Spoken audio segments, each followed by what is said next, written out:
Fala pessoal da Aprovação PGE, um bom dia, uma boa tarde, uma boa noite.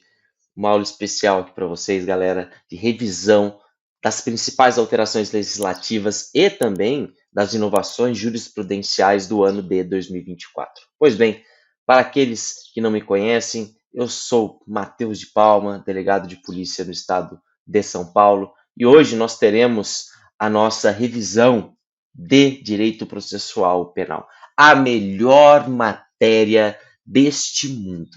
Eu sei que vocês, futuros procuradores federais, AGU, futuros procuradores estaduais, municipais, talvez não tenham um gosto, um amor pelo processo penal, mas hoje eu tenho certeza que isso vai mudar. Eu quero fazer isso mudar em vocês, porque não há nada melhor do que o processo penal. Eu costumo falar, se me permitem, essa introdução, que de nada seria o direito material sem a instrumentalização processual. Então, o processo penal, na realidade, é o que dá vida, o que dá concretude ao direito penal. Como que nós vamos dividir a nossa aula hoje, galera? Vem aqui comigo. Eu trouxe, no primeiro momento, novidades legislativas, duas normativas que foram introduzidas no Código de Processo Penal, e, num segundo momento, nós também temos a jurisprudência de inovação. Neste primeiro bloco, nós teremos as novidades legislativas, estudaremos as novidades legislativas e ainda também duas súmulas dos tribunais superiores. No nosso segundo bloco, nós teremos as inovações jurisprudenciais, os informativos propriamente ditos. Tudo bem? Vamos lá, pessoal. Novidades legislativas. Eu tenho aqui para vocês esta normativa que foi introduzida lá em 8 de abril, faz um tempinho, alguns meses, mas ela é muito relevante, galera. A Lei 14.836, ela alterou o artigo 615 do Código de Processo Penal e fez inserir no nosso Código de Processo Penal o 647-A. Tudo bem? O que pontuou, o que trouxe essa lei assim de inovação propriamente dita? Ela fez inserir na nossa legislação, no Código de Processo Penal, inovações antes que somente existiam na jurisprudência dos tribunais superiores. Portanto, atualmente, essa antiga jurisprudência, esses antigos julgados, hoje estão devidamente normatizados no nosso Código de Processo Penal. Pois bem, olha o que pontua o artigo 615, parágrafo 1º. Pontua-se que em todos os julgamentos em matéria penal ou processual penal, em órgãos colegiados, quando ocorrer o empate, prevalecerá a decisão mais favorável ao indivíduo imputado, proclamando-se de imediato esse resultado, ainda que, nas hipóteses de vaga aberta a ser preenchida, de impedimento, de suspeição ou de ausência, tenha sido o julgamento tomado sem a totalidade dos integrantes do colegiado. Ora, pessoal, tenham em mente que, em regra, os órgãos colegiados no âmbito dos tribunais, Tribunal de Justiça, Tribunal Regional Federal, STJ, STF, normalmente esses órgãos colegiados possuem um número ímpar de integrantes. Pensem, por exemplo, na primeira turma do Supremo Tribunal Federal. Nós temos lá 5 ministros do Supremo Tribunal Federal. Então, em tese, não há como ocorrer um empate.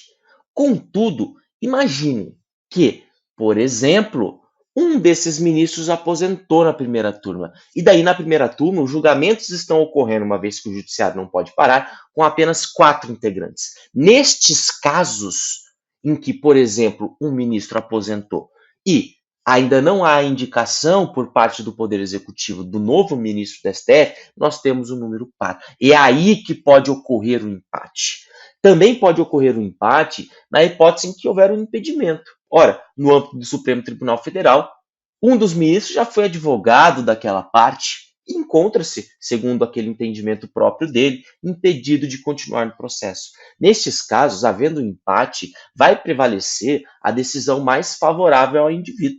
O resultado ele será proclamado de imediato. Não vai se adiar esse julgamento até que o ministro retorne ou até que outro seja nomeado. Tudo bem? Essa é a primeira regra, tá bom, pessoal? É a primeira regra que antes somente existia a nível jurisprudencial.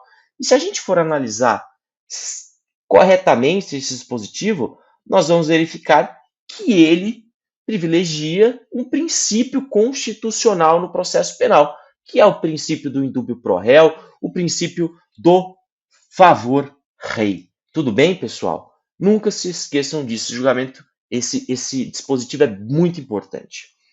No âmbito do artigo 647-A, caput, pontua-se que, no âmbito de sua competência jurisdicional, qualquer autoridade judicial poderá expedir de ofício ordem de habeas corpus, individual ou coletivo, quando, no curso de qualquer processo judicial, verificar que, por violação ao ordenamento jurídico, alguém sofre ou se acha ameaçado de sofrer violência ou coação em sua liberdade de locomoção.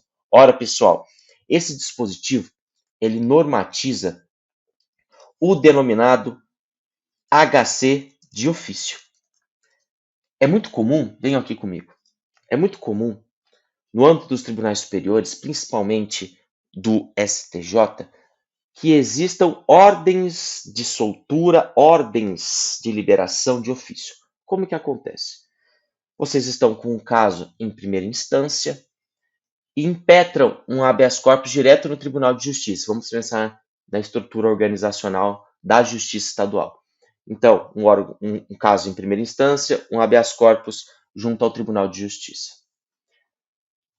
Havendo, pessoal, por exemplo, a negativa desse habeas corpus, a tendência dos advogados é impetrarem outro habeas corpus na cabeça do desembargador, em sede de Tribunal de Justiça. Esse habeas corpus terá como órgão julgador o STJ. Nestes casos, a jurisprudência entende que não cabe esse habeas corpus substitutivo de recurso ordinário, de recurso normal. O recurso normal, neste caso, seria o recurso em habeas corpus. Não cabe outro habeas corpus, e sim um recurso ordinário em habeas corpus. Pois bem, o que o STJ entende? O STJ fala assim, olha, eu não posso, em regra, julgar esse recurso, porque a parte não privilegiou os meios comuns de subir este caso até os tribunais superiores. No entanto, este caso há uma flagrante ilegalidade, há uma teratologia. Portanto, eu vou conceder de ofício esse habeas corpus. Eu vou negar seguimento ao habeas corpus e vou concedê-lo de ofício. Ora, em todo caso criminal, o magistrado, ainda que não seja a ação de habeas corpus, pode conceder uma ordem de liberação, um alvará de soltura, um salvo-conduto àquele indivíduo.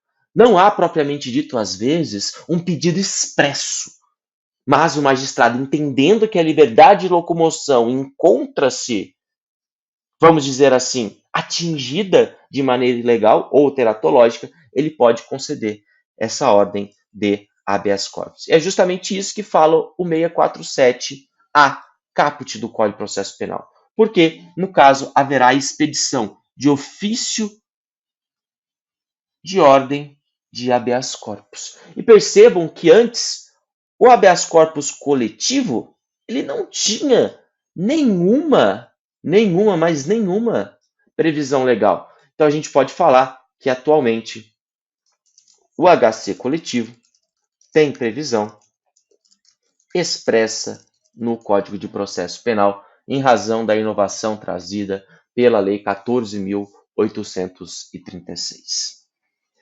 O parágrafo único, de maneira complementar, pontua-se que a ordem de habeas corpus ela pode ser concedida de ofício pelo juiz. Por exemplo, um juiz está analisando os autos de inquérito policial, o juiz de garantias compete a isso. O delegado de polícia, eu, no piso, solicito a concessão de prazo do inquérito policial nos termos do artigo 10 do Código de Processo Penal.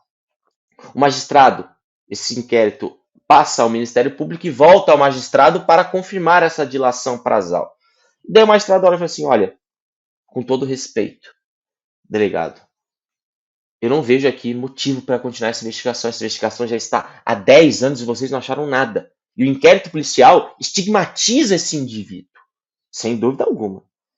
O que o magistrado pode fazer com esse novo dispositivo 647-A? Ele pode trancar de ofício esse inquérito policial por ausência de justa causa, expedir uma ordem de habeas corpus de ofício. O juiz propriamente dito. E também, sem dúvida alguma, Quem pode também solicitar isso, ou melhor dizendo, determinar o HC de ofício, é o tribunal, seja em processos de competência originária ou recursal. E aqui vai o que eu disse para vocês, pessoal. O STJ normalmente não conhece da ação ou recurso, mas mesmo assim concede a ordem. Tudo bem? Nossa primeira normativa, Lei 14.836, passa a régua, passa a faca, já estamos um pouquinho mais atualizados. Ora, eu trouxe aqui para vocês, pessoal, agora, uma outra normativa que é o artigo 394-A do Código de Processo Penal.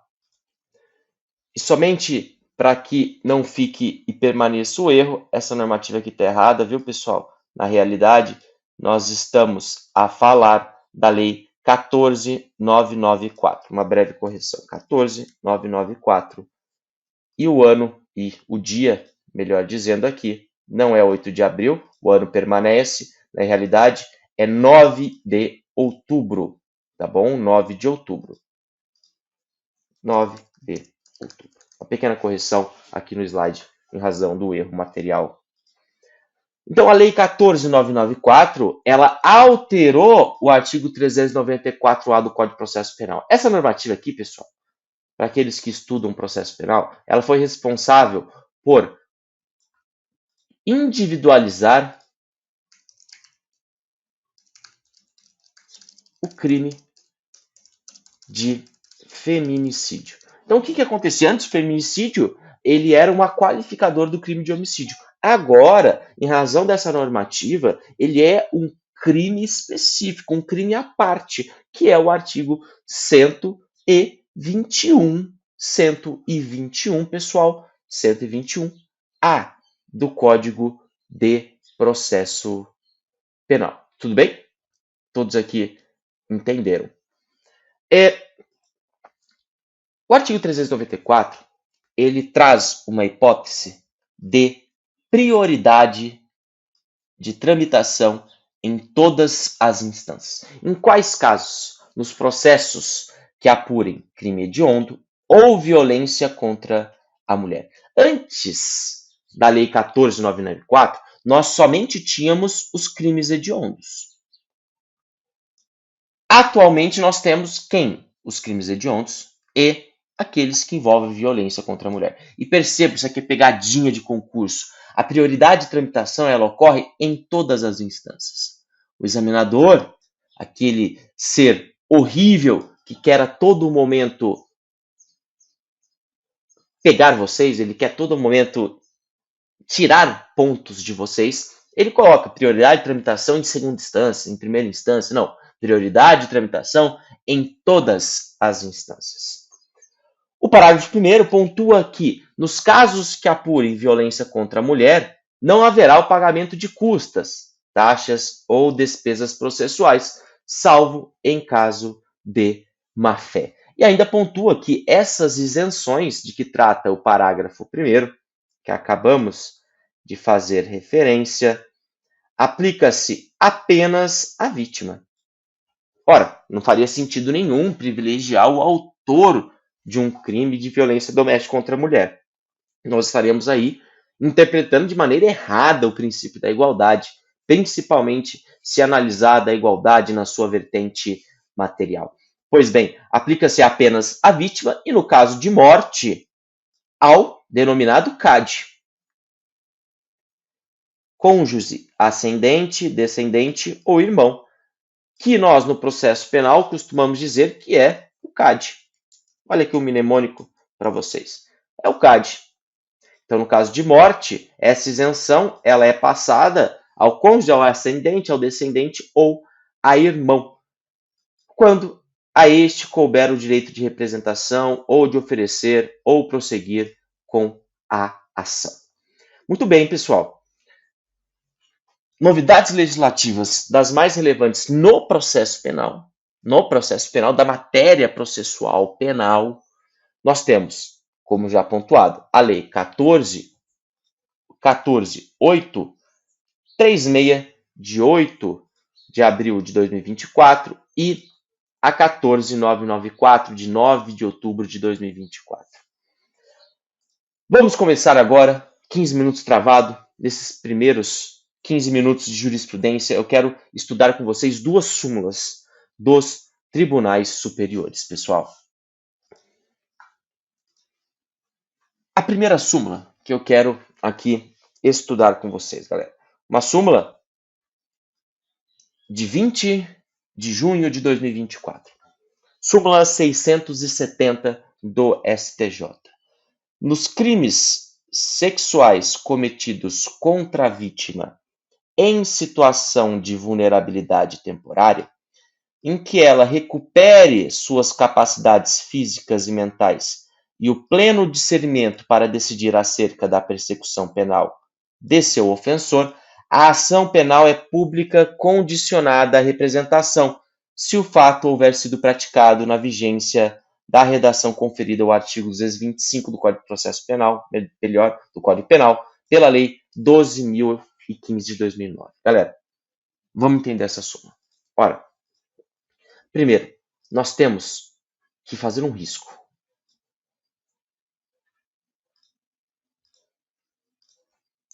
Antes de 2018 e depois de 2018. Depois, ou seja, atualmente, nós temos o artigo 225 que pontua qual é a ação penal para a persecução dos crimes de violência contra a dignidade sexual, os crimes contra a dignidade sexual. E atualmente é de ação penal pública incondicionada. No entanto, antes de 2018, nós tínhamos uma fórmula híbrida, porque o artigo 225 do Código Penal pontuava que, em regra, a ação era pública condicionada à representação. Condicionada à representação. E só excepcionalmente, nos casos principalmente de estupro de vulnerável, a ação era incondicionada. O que acaba acontecendo, pessoal? Nós tínhamos, antes de 2018, duas hipóteses, até hoje nós temos, de estupro de vulnerável. A primeira é quando a vítima for menor de 14 anos, e a outra é quando ela, em razão de alguma vulnerabilidade, ela não consegue exprimir a sua vontade para a prática do ato sexual. Esse é o estupro de vulnerável. O que acaba acontecendo, pessoal? Se, por exemplo, um sujeito coloca uma Boa Noite Cinderela no copo de uma mulher em uma balada e mantém com ela conjunção carnal ou atos libidinosos, pratica o crime de estupro de vulnerável, porque ela não tem o discernimento para a prática daquele ato. Então nós temos o estupro de vulnerável. O que acabava acontecendo? Essa vítima, a ação pública incondicionada para os crimes de estupro de vulnerável eram destinados principalmente quando a vulnerabilidade ela era permanente. Ou, vamos dizer assim, um quanto tanto longa para o caso. Quando menor de 14 anos, a vulnerabilidade é presumida. E, em tese, pessoal, o crime é de ação pública incondicionada. Agora, uma coisa, por exemplo, é quando a pessoa tem algum distúrbio mental, alguma doença mental, outra quando ela, em razão da ação do agressor, tem apenas uma vulnerabilidade temporária. O que o legislador entendeu? Ele falou assim, olha, não tem sentido, porque essa vulnerabilidade dessa vítima ela é temporária. Do Boa Noite Cinderela. É temporária, porque depois de um tempo ela recobra a consciência. E nós devemos garantir, de acordo com a sistemática da época, o direito à intimidade dela, caso ela não queira continuar com aquele inquérito, continuar com aquele processo penal, ou ver o autor punido. Às vezes a vítima ela quer apenas um sossego, ou não deseja comentar aquela situação com ninguém. Então, o que decidiu essa súmula, meus caros? Essa súmula, ela decidiu que, antes da redação de 2018, ou seja, na vigência da legislação de 2009, a 2018, se a vulnerabilidade for temporária, nas hipóteses em que, posteriormente, do Boa Noite Cinderela, o grande exemplo, ela recupera as suas faculdades mentais, físicas, e vai ter o pleno discernimento para decidir sobre aquela ação penal, a ação ela vai depender da representação da vítima. Ela vai depender da representação da vítima. Por quê, pessoal? Aqui também é uma interpretação não tão somente pragmática, baseada na concretude, mas também justamente junto ao princípio do indubio pro réu, ou até mesmo, né, pessoal, não indubio pro réu, mas da novatio legis impégios, né, da irretroatividade da norma mais prejudicial. Ora, essa redação atual, que pontua que a ação penal é pública incondicionada, ela sem dúvida ela é mais prejudicial a gente. Então, se o crime ele foi praticado antes de 2018, a gente vai ter qual regra? Essa regra aqui. E nós devemos fazer uma interpretação desta normativa, pontuando que, nos casos de recuperação das faculdades físicas e mentais e do discernimento para decidir acerca do processo, em regra, vai ser a ação pública condicionada à representação. Pois bem, súmula 670 estudada. Vamos agora à súmula 667 do STJ. Julgada, né, vamos dizer assim, editada em 18/4 de 2024. Eventual aceitação de proposta de suspensão condicional do processo não prejudica a análise do pedido de trancamento de ação penal.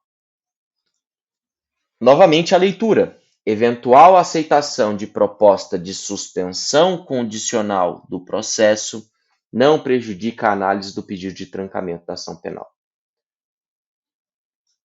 A suspensão condicional do processo, ela tem fundamento lá no artigo 89 da Lei 9.099 de 95, que é a Lei dos Juizados Especiais Criminais e Cíveis, né? Pessoal, a suspensão condicional do processo é um benefício dado àquele que praticar um crime cuja pena mínima não supere 1 ano, em que o processo ficará suspenso de 2 a 4 anos até que ele cumpra alguns pressupostos, alguns requisitos, algumas condições, melhor dizendo, impostas pelo magistrado. No entanto, o que essa súmula quer nos mostrar? A suspensão condicional do processo, ela não suspende ad eterno. Por quê? Caso o indivíduo ele não respeite essas condições, o processo tomará o seu rumo, o processo irá continuar. Então, o que entendeu o STJ? Entendeu que, na realidade, se houver um pedido por parte da defesa, normalmente em sede de habeas corpus, pedindo o trancamento da ação penal, o encerramento anômalo dessa ação penal, como na suspensão condicional do processo ainda há a possibilidade de continuidade deste processo, nós não devemos deixar de lado o pedido de trancamento da ação penal. Na realidade, nós devemos sim analisar esse habeas corpus em que se pede o trancamento da ação penal. Por quê? Porque por mais que neste momento nós não tenhamos uma violação à liberdade do indivíduo, nós certamente teríamos o que, pessoal? Uma futura possibilidade de coação deste indivíduo. Entenderam? Matemática um pouco complicada, não nego. Então vamos retomar, meus caros. Imagine, vocês têm um benefício que suspende o curso da ação. No entanto, suspende de maneira temporária. Por quê? Caso esse indivíduo não cumpra com as condições impostas pelo magistrado e pela lei, o processo vai continuar.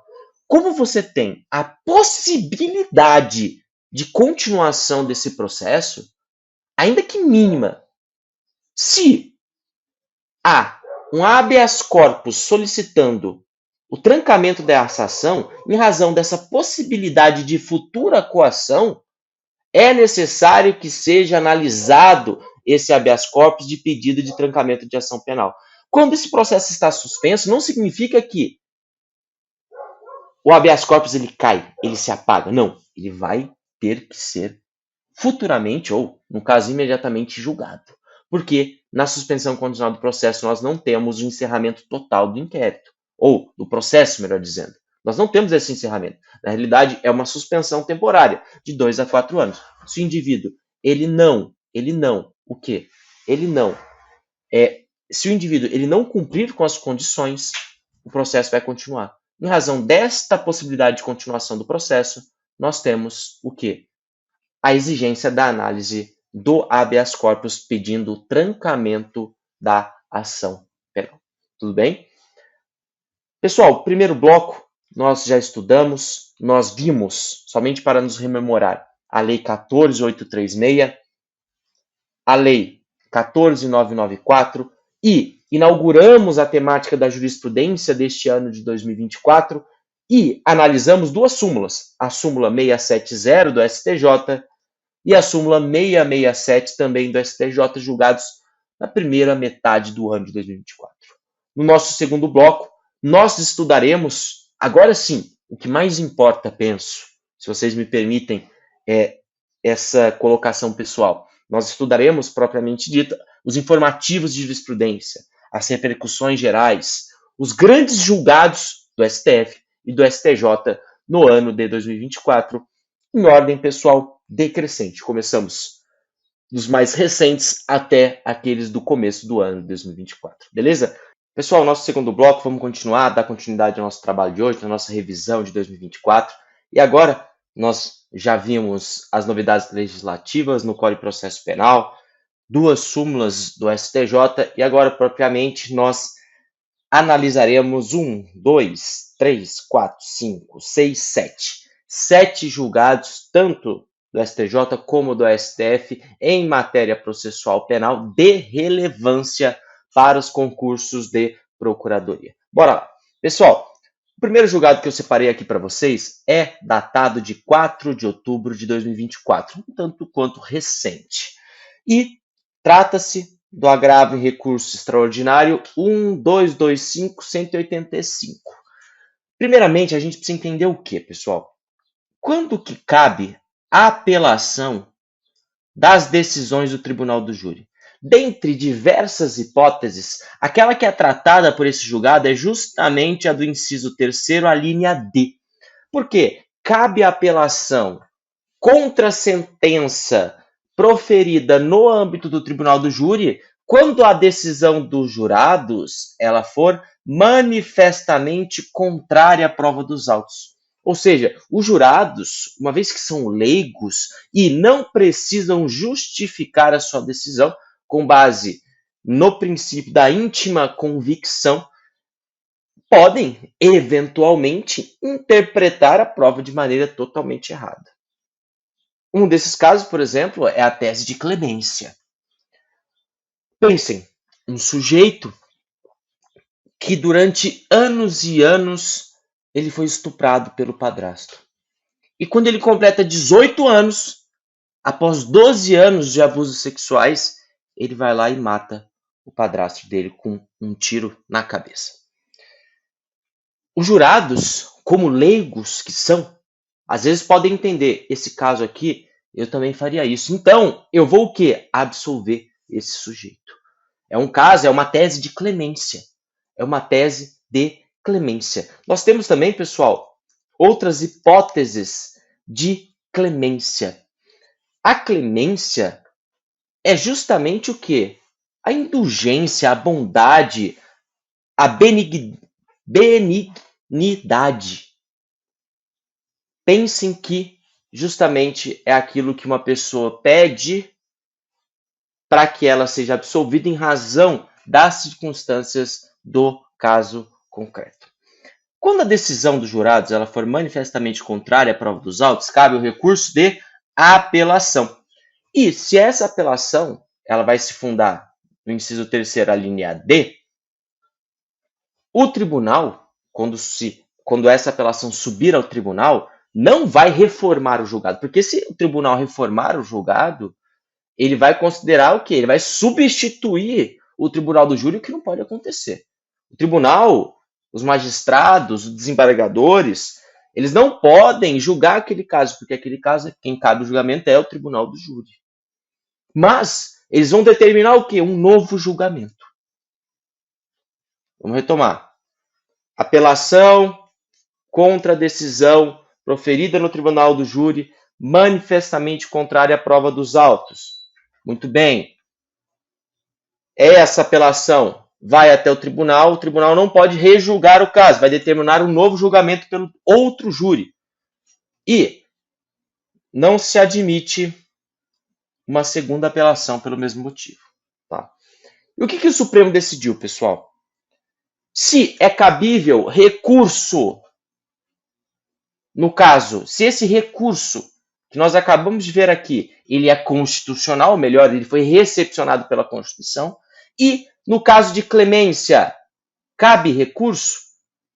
Foi isso que decidiu o Supremo Tribunal Federal. E foram duas teses. A primeira é cabível recurso de apelação com base no 5933, a linha D do Código de Processo Penal, que acabamos de explicar, nas hipóteses em que a decisão do tribunal do júri, amparada em quesito genérico, for considerada pela acusação como manifestamente contrária à prova dos autos. O que é esse quesito genérico, pessoal? Existe materialidade? É um quesito genérico. Não. Absolve. Entendeu? Então, quando for amparado em quesito genérico, é possível uma apelação por parte do Ministério Público para ver essa decisão reformada, normalmente por parte do Ministério Público ou da assistente da acusação.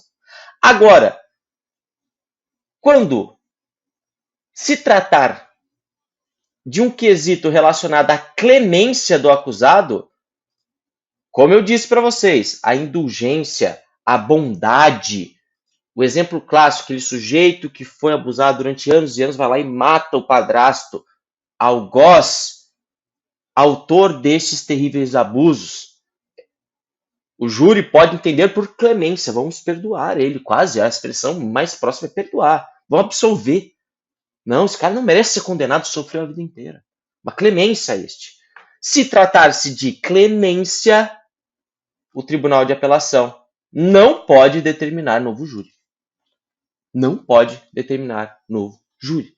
Se a clemência ela for acolhida pelos jurados e for compatível com a Constituição. Façam uma divisão. 1. Apelação fundada em quesito genérico. Pode, com base na prova manifestamente contrária à prova dos autos, quesito genérico, que não seja clemência? Pode. Sobe para o tribunal determina um novo julgamento. Quesito genérico tratando-se de clemência, acolhida pelos jurados. Cabe novo julgamento? Cabe apelação? Quando fundado em prova manifestamente contrária àquela dos autos? Não cabe, pessoal. Desde que compatível com a Constituição Federal. Isso aqui foi um dos julgados do ano de 2024. Vamos dar continuidade, pessoal. Novamente, STF, 18 de setembro de 2024, habeas corpus 185.913, pessoal, que trata justamente sobre o quê? Sobre o ANPP, 185.913. Três teses deste julgado. Compete ao membro do Ministério Público oficiante, motivadamente e no exercício do seu poder-dever, avaliar o preenchimento dos requisitos para negociação e celebração do ANPP, sem prejuízo do regular exercício dos controles jurisdicionais e interno. O órgão a quem compete a propositura avaliar os requisitos do ANPP é o Ministério Público. Trata-se do quê?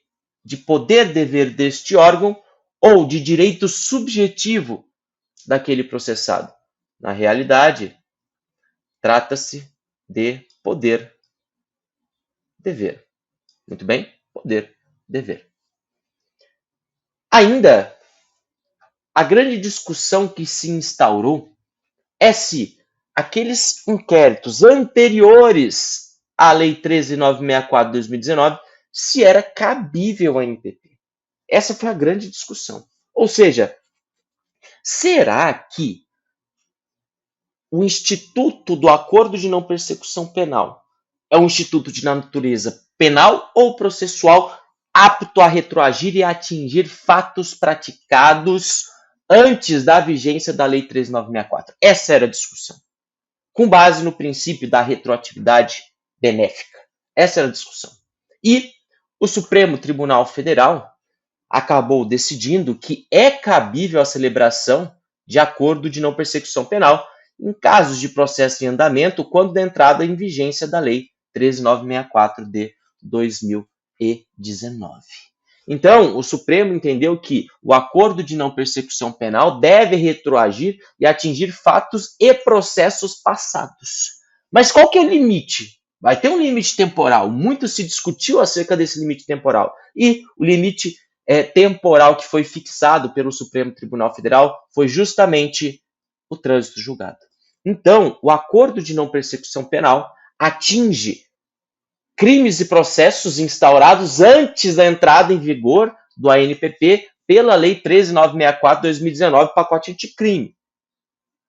Qual é o limite? Desde que esse pedido tenha sido feito antes do trânsito em julgado. Ainda também que ausente a confissão do réu até aquele momento. A grande questão aqui, pessoal, é que na realidade o Supremo ele não dispensou a confissão do réu. Mas na realidade o que ele dispensou foi que a análise dependa da confissão. Porque esse processo vai chegar até o Ministério Público e conforme essa tese ele vai ter que buscar o ANPP antes de continuar. E daí, neste caso, ainda que ausente a confissão, ele vai intimar o acusado. Falar assim, ô acusado, você tem interesse em confessar para a NPP? Aí sim vai ter o NPP. E a confissão. Ausente confissão do réu até aquele momento significa que para oficiar, para intimar o acusado, não precisa ter a confissão para fins da NPP. Essa confissão pode vir depois, durante a celebração do acordo.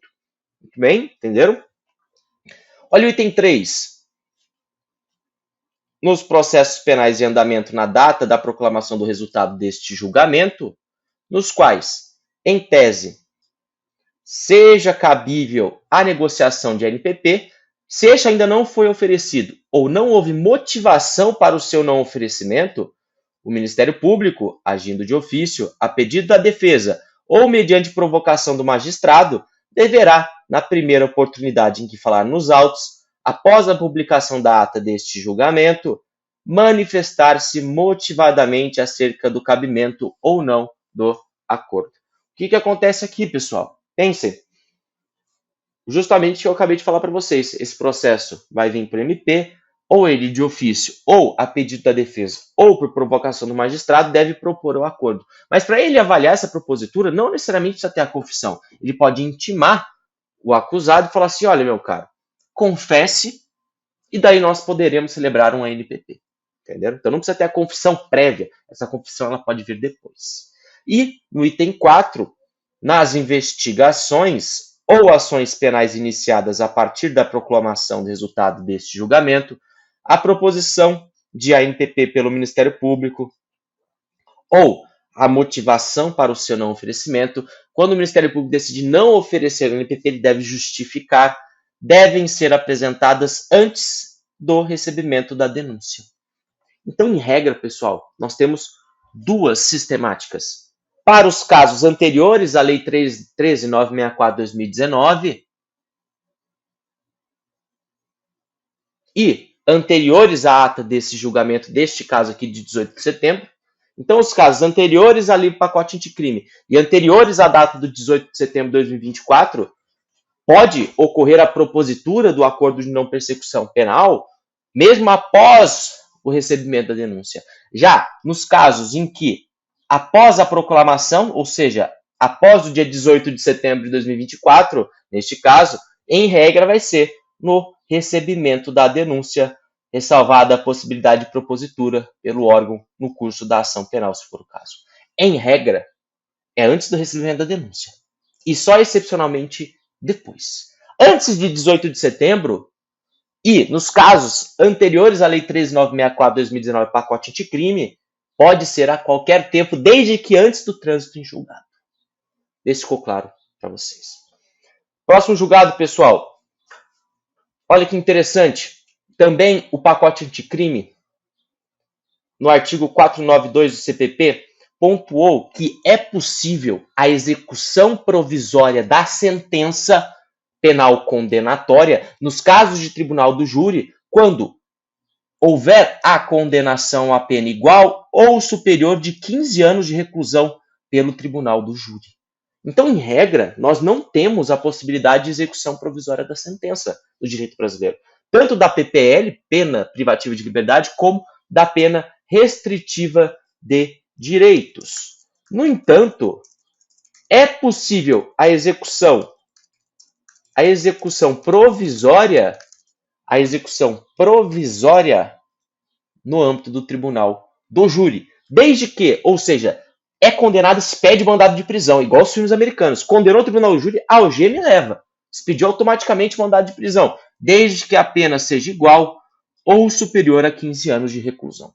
Essa é a redação que hoje é constante do Código de Processo Penal, artigo 492, a linha E, com redação dada pela Lei 13.964/2019, pacote anticrime. No entanto, a constitucionalidade desse dispositivo ela foi questionada no âmbito do Supremo Tribunal Federal. Em 12 de setembro de 2024, o Supremo Tribunal Federal pontuou que a soberania dos veredictos do Tribunal do Júri autoriza a imediata execução de condenação imposta pelo corpo de jurados, independentemente do total de pena aplicada. Então, o que o Supremo pontuou? O Supremo pontuou assim, olha, é possível, vem aqui comigo, pessoal, vamos entender, é possível a condenação no âmbito do tribunal do júri e a expedição automática de um mandado de prisão e execução provisória da sentença. Em razão do quê? Do princípio da soberania dos veredictos no tribunal do júri. No entanto, esse patamar de pena, que mínimo exigido, pena igual ou superior a 15 anos, não é necessário. Então, se o cara for condenado a 10 anos, pode executar provisoriamente. 5 anos, por exemplo, num caso de infanticídio, num caso de, às vezes, de aborto, tem a pena, às vezes, até menor, de 1 a 3, nós temos alguns casos, é possível a execução imediata da pena. Tudo bem, pessoal? Vamos continuar, que a gente tem ainda muito conteúdo, pessoal, muito conteúdo. Finalmente, chegamos aqui ao STJ. O ARE 2.123.334, lá de Minas Gerais, do dia 20 de junho de 2024. E a questão aqui, que acabou sendo decidida, foi justamente acerca da confissão extrajudicial. O que vem a ser essa confissão extrajudicial, pessoal? É aquela que não é realizada frente ao magistrado. É aquela que é realizada ou frente ao delegado de polícia, à autoridade policial, ou também frente, inclusive, aos agentes do delegado de polícia, aos investigadores, agentes de polícia civil, ou até mesmo frente aos policiais militares, frente também aos policiais rodoviários federais, frente aos policiais federais ou delegado de polícia federal. Então é aquela que não é realizada frente ao juiz. E o que esse julgado ele está querendo combater? É muito comum na prática processual penal, muitas das vezes na prática de delegacia mesmo, flagrantes e casos envolvendo policiais militares, polícia ostensiva, rodoviária militares, que a polícia militar ela pontua para o delegado de polícia, olha, naquele local ele confessou informalmente, extrajudicialmente, ele confessou para a gente a prática criminosa. E o STJ, num viés garantista que está sendo adotado pela corte, tem entendido com muitas ressalvas essa confissão. Porque o que é a questão pragmática? Imaginem, um sujeito sozinho num local ermo, frente a 4 policiais militares fardados. O que se entende é que, óbvio, ele vai confessar. Essa é a cabeça do STJ. Ele vai confessar naquela situação, ele vai se sentir intimidado. Tá? Então o STJ está querendo combater esse tipo de prática. Então, o que o STJ pontuou? Que a confissão extrajudicial somente será admissível no processo judicial se feita formalmente e de maneira documentada, dentro de um estabelecimento estatal, público e oficial, normalmente a delegacia de polícia. Então é necessário que ela seja formal e documentada, dentro de um local estatal, de um estabelecimento estatal, público e oficial. Essas garantias, formalidade, a documentação e dentro de um local específico, não podem ser renunciadas pelo interrogado. São direitos indisponíveis, irrenunciáveis. E, se alguma delas não for cumprida, a prova será ilícita, inadmissível. E essa inadmissibilidade permanece mesmo que a acusação tente introduzir a confissão extrajudicial no processo por meio de outras provas, como, por exemplo, o testemunho do policial que a acolheu. Então, não é possível essa prova de maneira direta, a confissão dada pelo próprio acusado, pelo próprio preso, flagranteado, autuado, conduzido, tampouco pela via reversa. Um policial que viu aquela confissão vai lá e fala em juízo.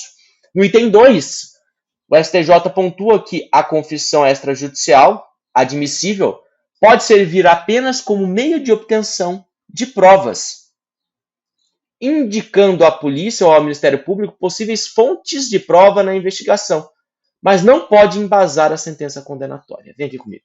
Pessoal, a confissão extrajudicial, ela pode induzir a polícia, por exemplo, a ir em um determinado lugar e encontrar novas provas acerca daquele crime.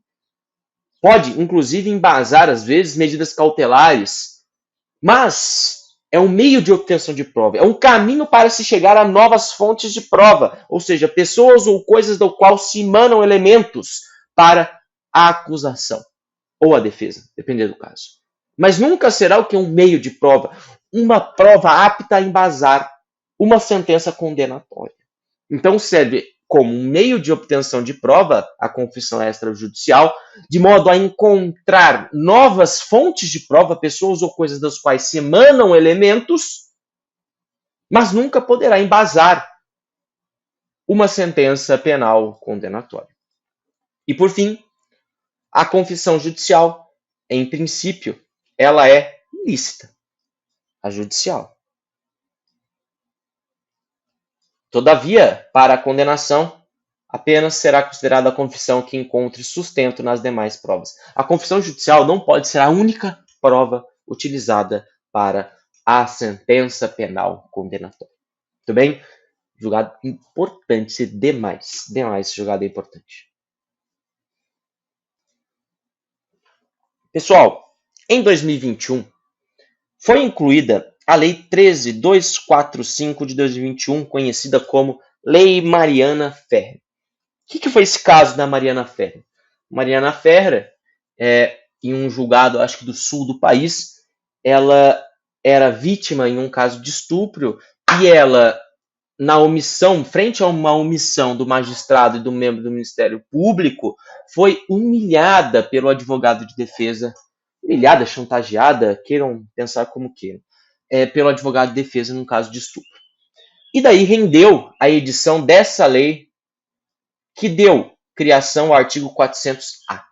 E essa normativa pontua que, principalmente, é vedado na audiência de instrução e julgamento, nos casos, justamente, pessoal, dos crimes contra a dignidade sexual, a manifestação sobre circunstâncias ou elementos alheios aos fatos objeto de apuração nos autos.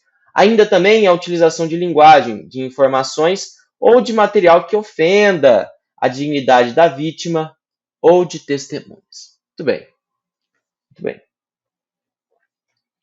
Agora, o Supremo também decidiu de forma muito semelhante e, através da ação direta de inconstitucionalidade 107, 23 de maio de 2024, pontuou que é inconstitucional a prática de desqualificar a mulher vítima de violência durante a instrução e o julgamento de crimes contra a dignidade sexual e de todos os crimes de violência contra a mulher.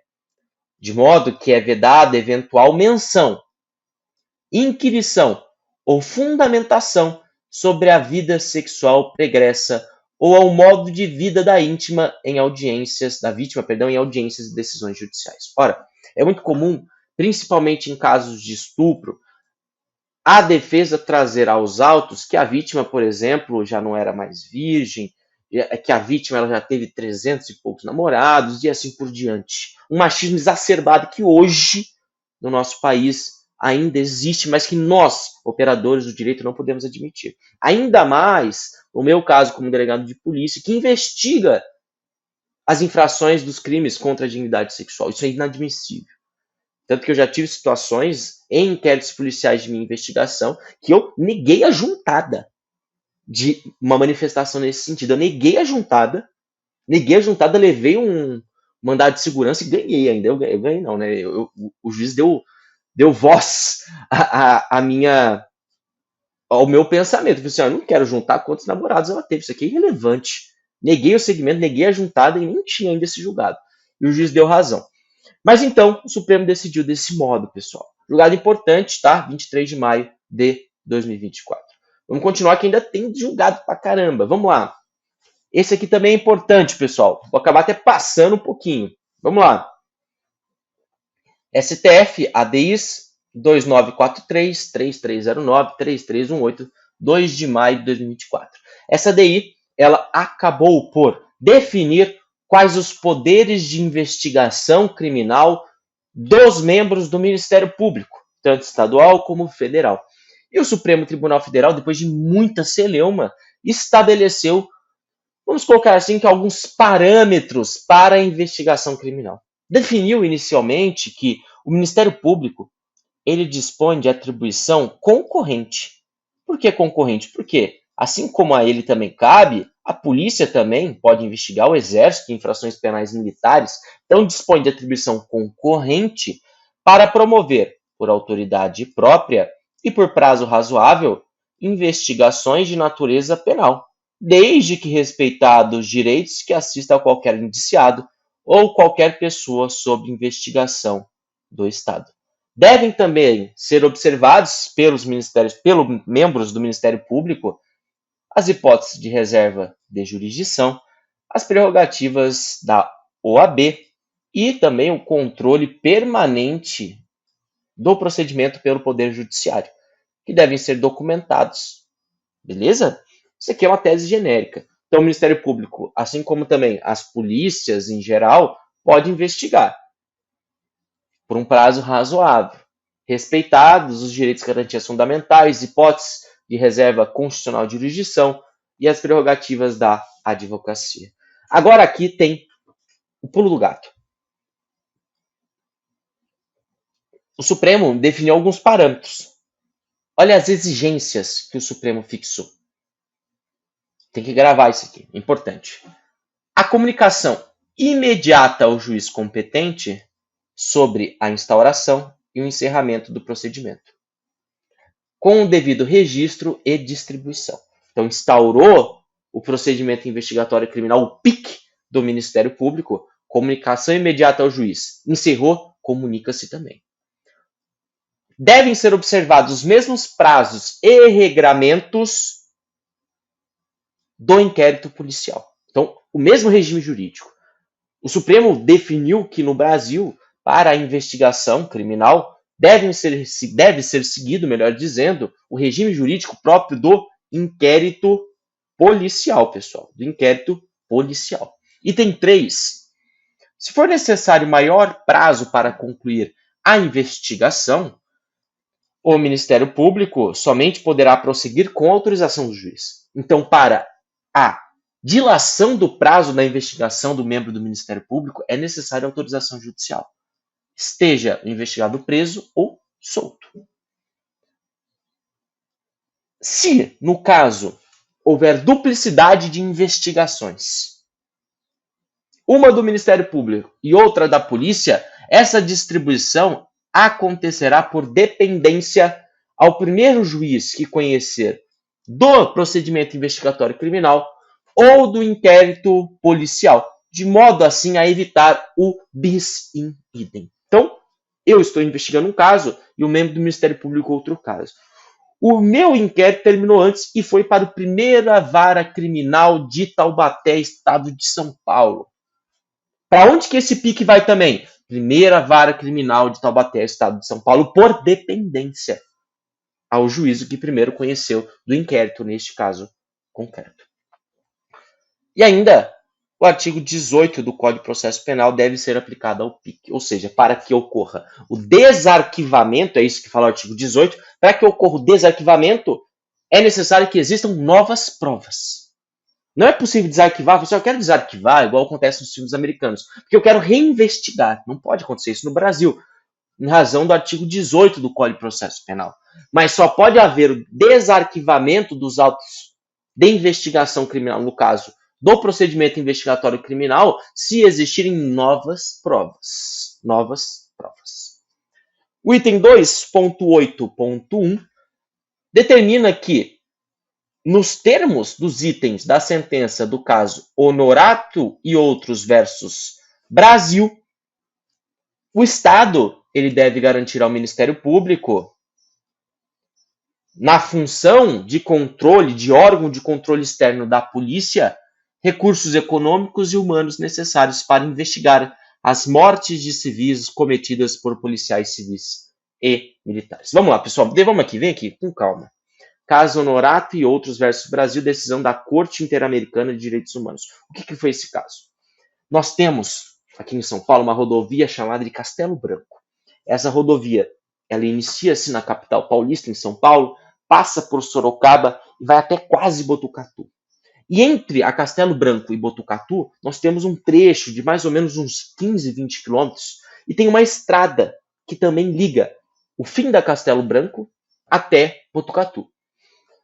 E essa estrada que liga essa parte da Castelo Branco até Botucatu é chamada de Castelinho. O que aconteceu? Lá no começo dos anos 2000, acho que até um pouco antes, não lembro a data exata, um serviço de inteligência da Polícia Militar descobriu que tinha um ônibus andando por essa rodovia Castelinho e foram lá, abordaram, eram bandidos, segundo os policiais, e mataram bastante gente lá, tá? Houve uma reação, teve tiro, um rolo. E o que acabou acontecendo? Esse caso foi até a Corte Interamericana por violência policial, falando que o Brasil não investigou, que o Ministério Público não cumpriu com a sua função de controle externo da polícia, uma série de críticas àquela operação, né, que inclusive teve um processo de inteligência e de investigação realizada pela própria Polícia Militar, não pelos órgãos civis, uma série de críticas, e daí saiu o caso, Honorato e outros versus Brasil. O que ficou decidido? Ficou decidido nesse caso que, o Ministério Público tem que ter do Estado, digo, União e Estado, por exemplo, de São Paulo, Estado do Ceará, Estado do Rio Grande do Sul, Estado de Mato Grosso do Sul, o Estado do Amazonas, do Estado como órgão controlador de dinheiro, Poder Executivo, deve ter garantido deste recurso material e humano e econômico para realizar o seu MISTER, que é o controle externo da atividade policial. E cabe ao Ministério Público, segundo o caso Honorato e outros versus Brasil, investigar as mortes em razão de intervenção policial, militar ou civil. Então, se um policial tira a vida de uma pessoa em serviço ou não, em legítima defesa ou não, o Ministério Público tem que investigar. Porque, segundo este caso, Honorato e outros versus Brasil, não seria muito correto a própria polícia, um órgão, vamos dizer assim, parcial, investigar esse tipo de caso. É o que pensou a Corte Interamericana de Direitos Humanos. Então, decidiu que, portanto, isso que deve acontecer. E o Supremo repetiu justamente isso aqui no julgado das ADIs 2943, 3309, 3318. E ainda, no item 2.2, pontuou justamente aquilo que nós acabamos de falar, que a instauração de procedimento investigatório pelo Ministério Público deverá sempre ser motivada quando houver a suspeita de envolvimento desses agentes na prática de infrações penais ou sempre que ocorram mortes ou ferimentos em virtude da utilização de arma de fogo por esses agentes. Então, o que o Supremo acabou decidindo? Que é obrigatório, salvo a motivação daquele caso, A instauração de procedimento investigatório pelo Ministério Público para a prática do envolvimento dos agentes dos órgãos de segurança em infrações penais ou no caso de mortes ou ferimentos em razão da utilização de arma de fogo da instituição. Nesses casos, o Ministério Público teria o quê? Uma obrigação de investigar. Então, em regra, a atribuição investigativa do Ministério Público ela é facultativa, em regra. Ele dispõe de atribuição, mas tem um caso, ou melhor, dois casos que é obrigatório. Quando suspeita de envolvimento de agentes dos órgãos de segurança na prática de infrações penais ou mortes ou ferimentos em virtude da utilização de armas de fogo. No item 3, nas investigações de natureza penal, o Ministério Público pode requisitar a realização de perícias técnicas, é o óbvio, cujos peritos deverão gozar de plena autonomia funcional, técnica e científica na realização dos laudos, como o é realizado pelas polícias judiciárias. E nosso último julgado, pessoal, STF HC 208-240, de 11 de abril, pontua-se que a busca pessoal, independente de mandado judicial, deve ser fundada em elementos indiciários, o que? Objetivos. De que a pessoa esteja na posse de arma de fogo ou arma proibida, ou de objetos ou papéis que constituam um corpo de delito, não sendo lícita a realização da busca pessoal baseada na raça, no sexo, na orientação sexual, na cor da pele ou aparência física. Julgado em que eu costumo falar, né? O óbvio precisa ser dito. E é justamente o que pontuou o HC 208-240 do STF e também justamente o caso envolvendo lá a Lei Mariana Ferrer, a ADI 1107, 23 de maio. O óbvio precisa ser dito. O óbvio precisa ser dito. Tudo bem? Pessoal, é isso. Eu espero que vocês tenham gostado. Peço até desculpa um pouco pela correria desse nosso segundo bloco. Já superamos em 5 minutos o planejado. E eu quero agradecer vocês por essa oportunidade de estar aqui na Aprovação PGE, tentando passar para vocês uma matéria que talvez não seja muito do gosto daqueles que nos assistem. Mas eu agradeço demais, agradeço a presença, dizer que eu estou à disposição, tanto no curso como também aqui pelo Instagram, pessoal. Beleza? Bom dia, uma boa tarde, uma boa noite, pessoal. Uma boa madrugada para aqueles que nos assistem e até a próxima.